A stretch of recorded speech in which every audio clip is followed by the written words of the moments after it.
Good. Can you put the questions back in the chat? Can do that. Yes, ma'am. Oh, did Tessa Oh, do it? yep. Go ahead, Pooja. I'll let you do the second one. Sure, I got it. Okay, so the first one says, discuss the elements and characteristics of an aesthetically pleasing classroom design. Be sure to discuss the elements and characteristics in detail and how they contribute to a sense of belonging and a better outcome for students learning. Okay, go ahead. I think that the elements and characteristics of an aesthetically pleasing classroom design is that your classroom is open, inviting, warm, that it is very diverse. There's room for a board to be made that has family pictures on it, room for child's artwork, whatever they want to have in the classroom, because essentially the classroom is theirs. It's not ours. So like when we're speaking to them, it's not, you shouldn't be saying, are you breaking my toys? Because they're not really our toys, they're theirs. So we need to give them a sense of knowing that these things are theirs and teach them how to take care of them so they do feel like they belong in the classroom. It should be as clutter-free as it can be, because when there's too much going on in a classroom or if there's too many materials out, children tend to not be able to focus, which then leads to them running around the classroom so they don't interact as well. And I think that's my thoughts. You know what? You know what the aesthetically pleasing classroom is right now that's super trendy? Is this like boho? Can you see? This like boho muted colors. You know how many people at my school have this exact theme? So many. But I think of an aesthetically pleasing classroom, I think of like it all like coordinating, but maybe it's because I'm psychotic. Like I want like the decorations to coordinate. I want the anchor charts to coordinate. Like, because like I've seen classrooms where they just like throw stuff in there and it's so much. Like it's like so distracting because you're looking at all of these different things.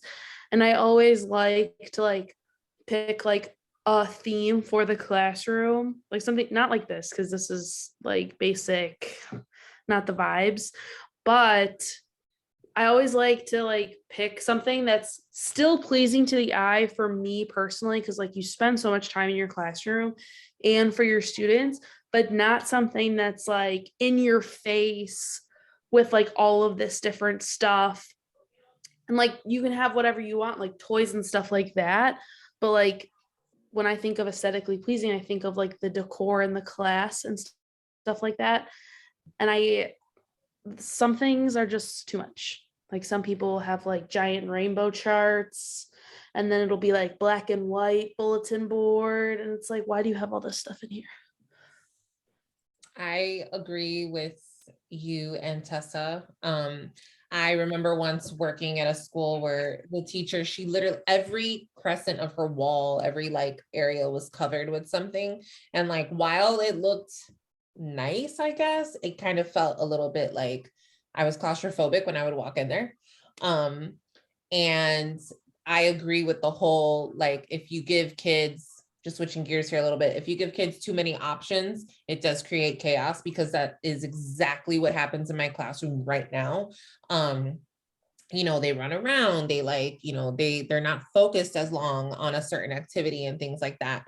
On the flip side, I, however, like a lot of bright colors and inviting things to get into the classroom. Like I don't like a classroom that's like really dull and boring, in my opinion, but those would be a few of the things that are like aesthetically inviting to me. Yeah, I agree with, sorry, you must go. I agree with all you guys. I feel like just having like a clean classroom, having an organized classroom, also feel like just being able to like find things so like kids know where like everything goes and where it comes back.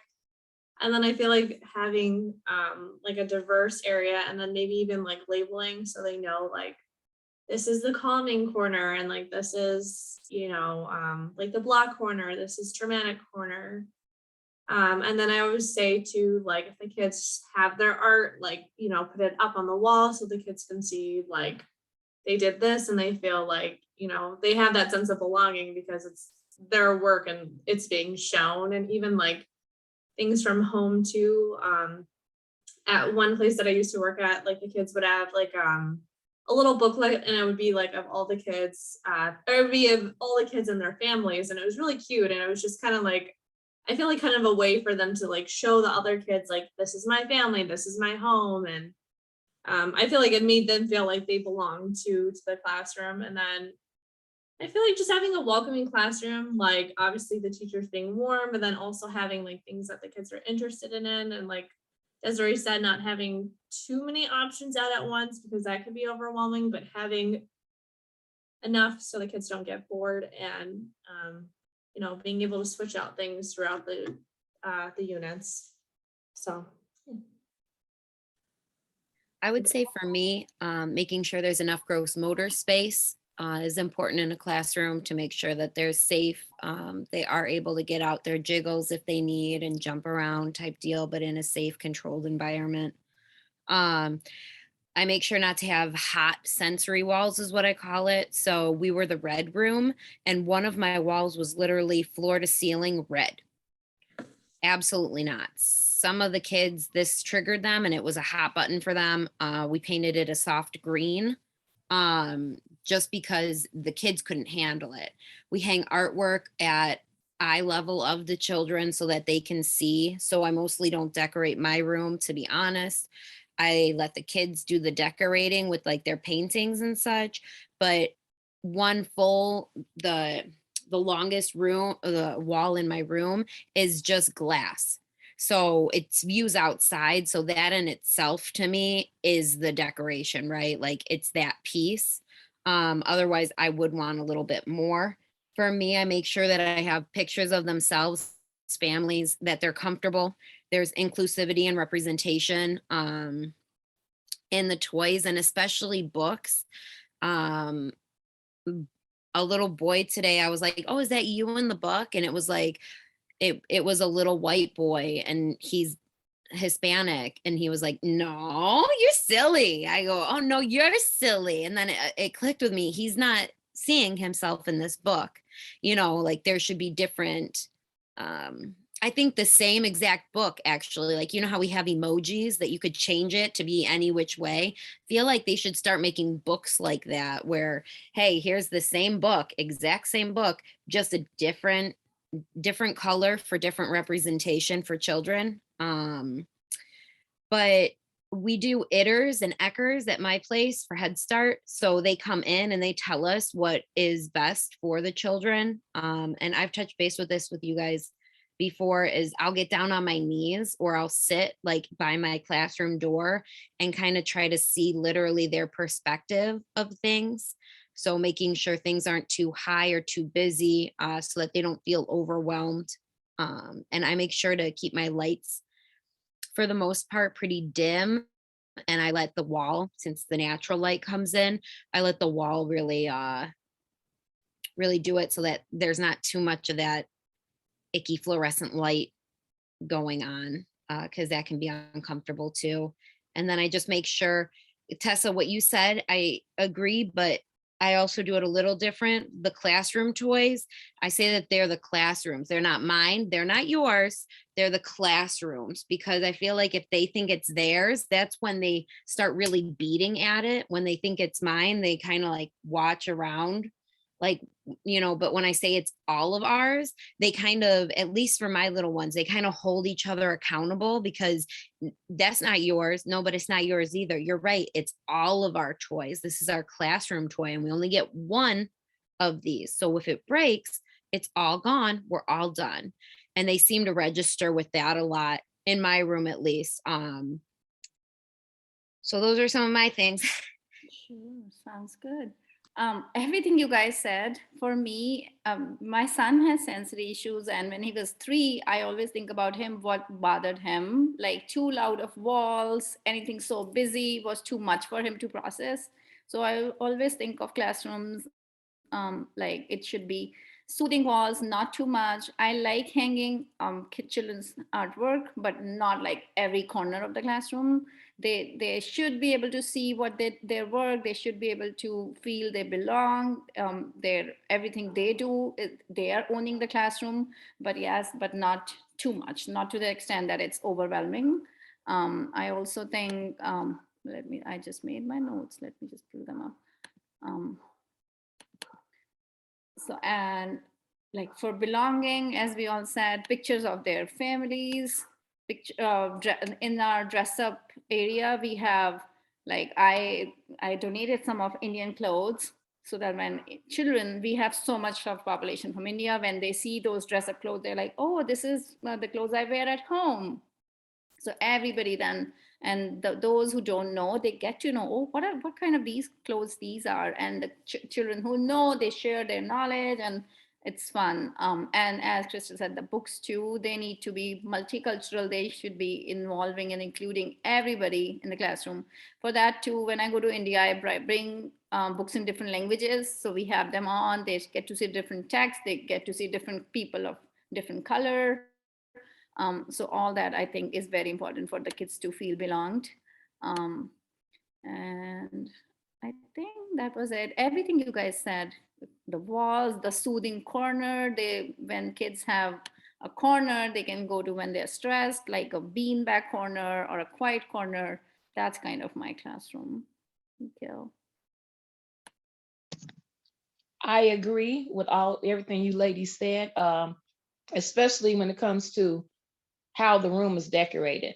Sometimes you go to places where they might have like an orange wall on one side of the room, a yellow wall on the other side of the room. It's like, well, what is going on? And it's like, okay, like that's too much for me. It's like, okay, so what type of environment do you really think you're setting up when you got all these bright colors, and then on top of that, you got stuff all over the walls? It's like, okay, that's overwhelming for me. And I was like, that's overwhelming for me as an adult. So I can only imagine for a kid.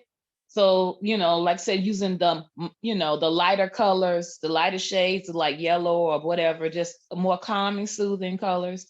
Definitely having an open area, but not too open where they are running around the room, having like the boundary set up, maybe arranging your table so they don't have a lot of room to run, but they do have room to move around.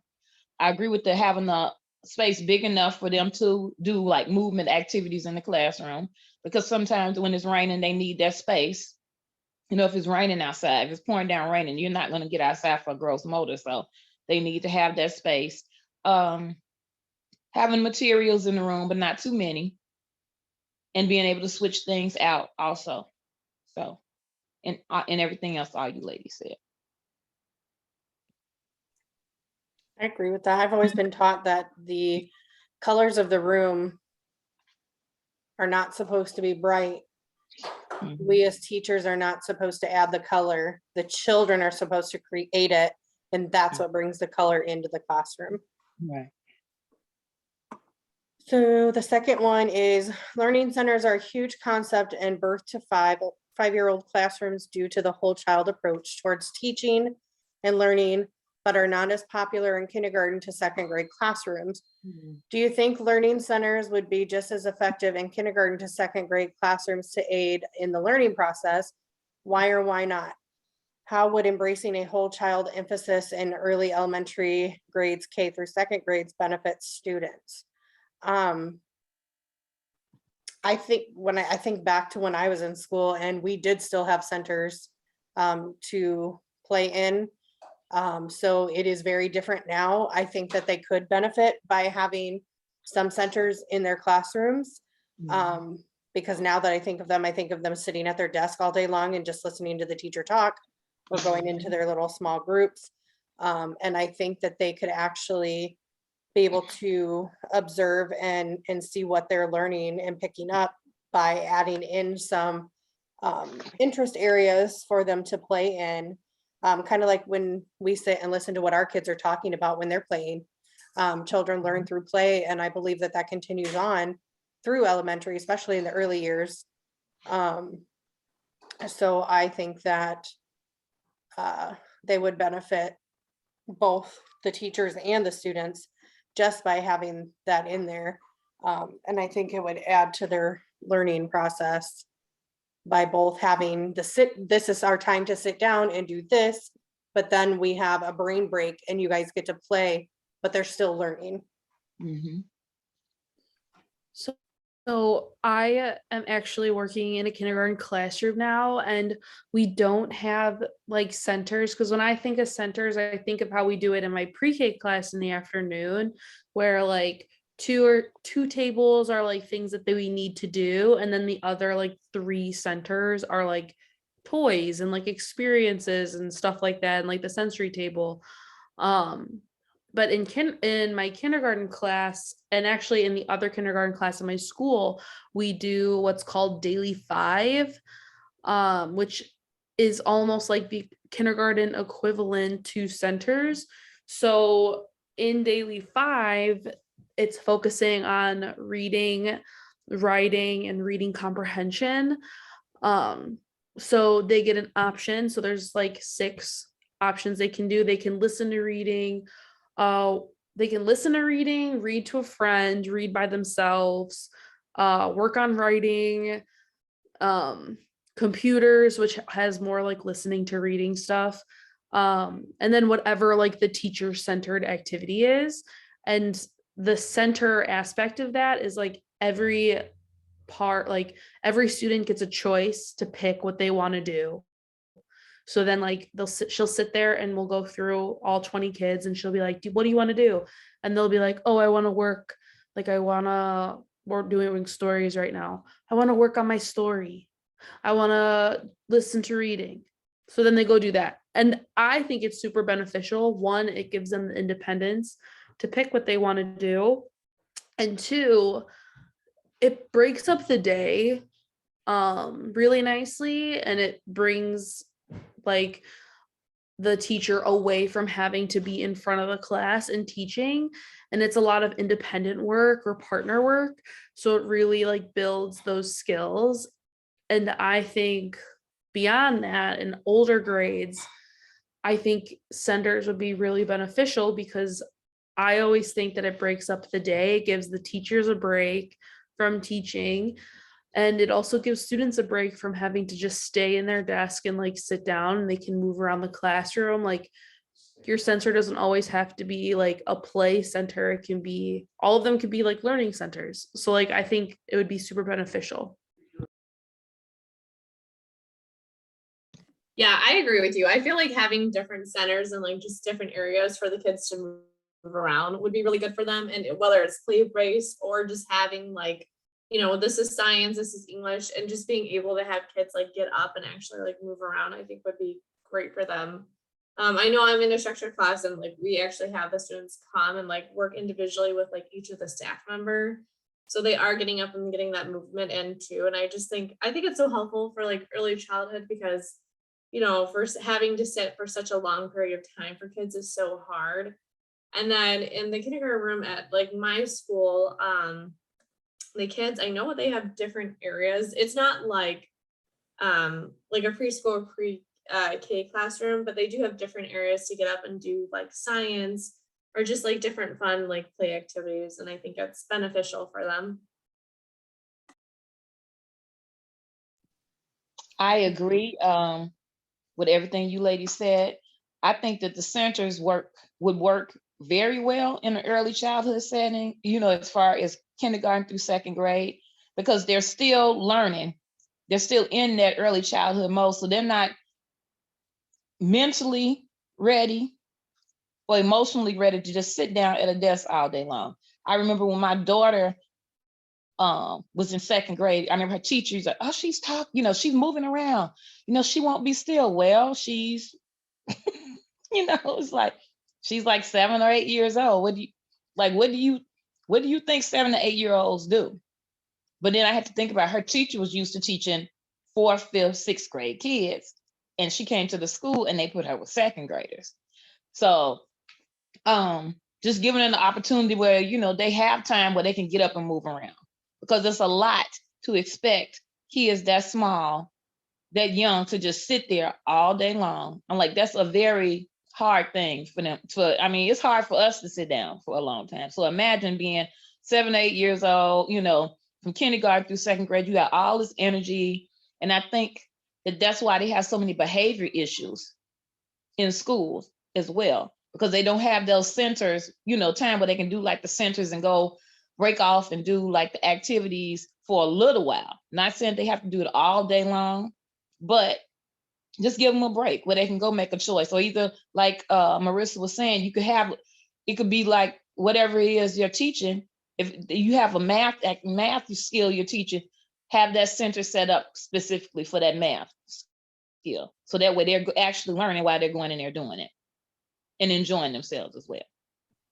I agree with you, Carmelita.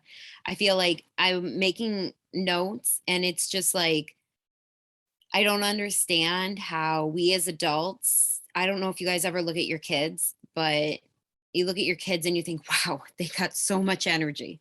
You know, when I was young, I had so much energy. Now it's hard for me to sit still, but I'm an adult doing it. I have less energy than I used to. So having these kindergartners, second graders, fifth graders need to sit all day, besides a couple of times if you need to use the bathroom or to go to select activities like music or art once a week.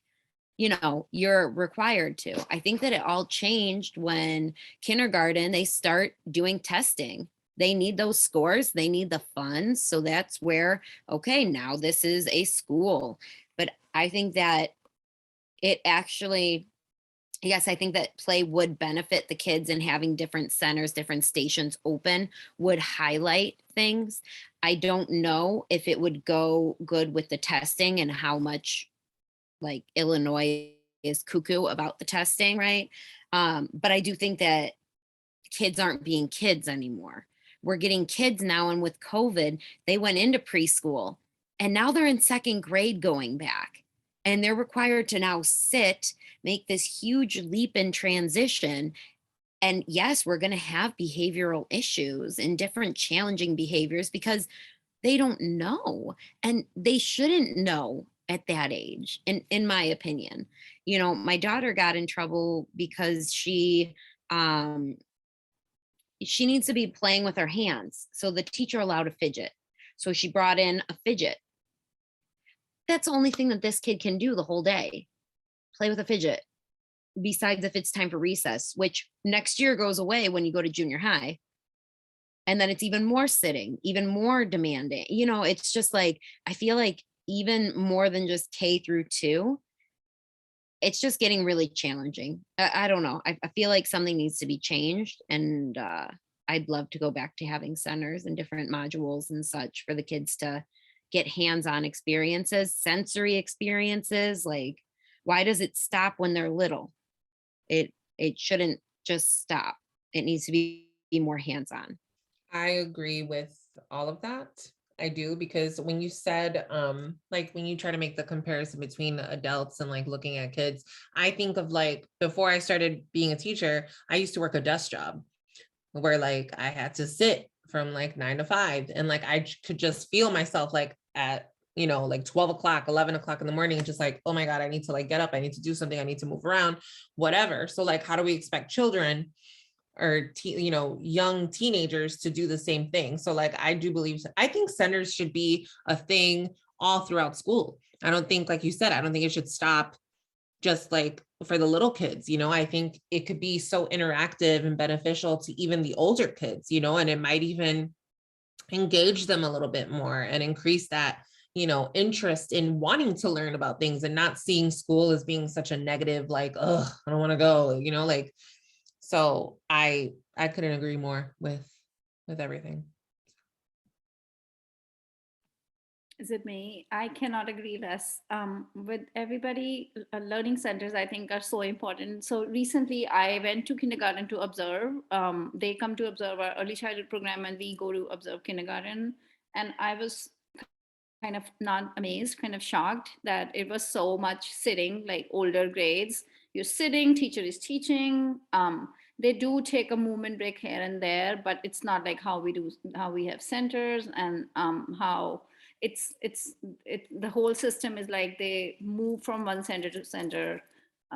It gives them the needed movement they need. It gives them different opportunities to do different things, not just that thing that the teacher is teaching.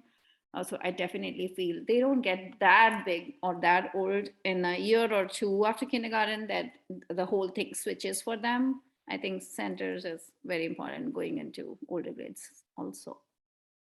Thank you. I just feel like it has to be a natural approach. Something has to change where the kids get to be kids. And I feel like a lot less feeling socially outcasted would happen too, because if you have choices to go and, oh, I'm a total art girl, or, oh, I like math, oh, I like science. There are these things where you don't need to wait until high school where there are clubs. Like all these little kids, they don't have these outlets to promote who they are and who they want to be. So it's like, no wonder why STEM is down with little girls. Like there are no clubs, there are no things that really help to promote these. We're not saying, hey, let's test in science, let's boost these activity skills. It's like, hey, we want you to be a good writer, a good reader, and if you can, let's do some math. But it's like there's so much more. Sorry, this is a hot topic for mama. So anyway. It is, and you kind of hit kind of a string with me when you were talking about, they're expected to sit still and all the time that they sit. Just thinking about, we use Itters and Eckers as well, and we're getting ready for our Eckers visit, and you are not supposed to have them wait more than, I think, 60 seconds for anything. And I understand why they don't want that to happen, but I also understand or think that we should be teaching them how to wait, because we are getting ready to send these kids off to kindergarten. It's going to be a whole new world to them. And it's going to be such a huge, huge social shock to them that it's going to be a hard adaptation for them to be able to adapt to that type of learning environment versus what they just came from. So I feel like pre-K and kindergarten should work together to come up with a way to blend that together so it is an easier transition for these kids. Absolutely. Carmelita, you're muted, girl. Unmute yourself. I want to hear you. What Crystal was saying about the kids getting the opportunities when they get in, even though they're no longer like in preschool. I think about how many kids would be so much better in math if they had time where they could go and sit in the area and focus on a skill. Kids, maybe they wouldn't struggle so much with multiplication and division. Or add, even the younger kids adding and subtracting. If you give them a chance to do hands-on activities, they can go over in the area and use the unit blocks. Okay, well, we got 5 over here, we got 3 over here. Now let's put them together and figure out how it is. Or even with science, developing those interests, period. Not even, they might not even like it, but they get an opportunity to get more time doing it. You don't know what interest might be sparked. Exactly. And they say, like, do experiences 7 times, do the sensory. They need more experiences to touch wet paint, to do this and that, like to get their sensory, to get them interested in things you don't know. So if you don't give those options for science, for math, for all these things, you have to let a child go to it and make it seem like it's their idea. It's like a stubborn little human that if you say, hey, we're doing math for the next 45 minutes, pay attention, you're not going to pay attention. Right. Yeah, that's the, I was going to say too, that's kind of like the Montessori teaching method, like what you guys were saying. And then it's actually been like proven to be more effective than just like a regular classroom, because kids are able to go at their own pace and kind of do what interests them. Right. And then also, like I was saying, I think because they're so focused on the testing, and or we have to get these scores, I'm like, they forget about these are little kids. It's like, come on now. Like, what's the cost? What is the collateral damage of them sitting here all day? They're not building social skills. They don't know how to talk to each other. They don't know how to play with each other. Like I said, and then you wonder why you have behavior issues in the classroom. Well, because once they left preschool, they didn't have to learn how to be social and get along with anybody. Or either some kids come into kindergarten and have never gone to preschool, so they don't know how to get along with other kids. Mhm. All right. Are we good with this one? Mhm. Yep.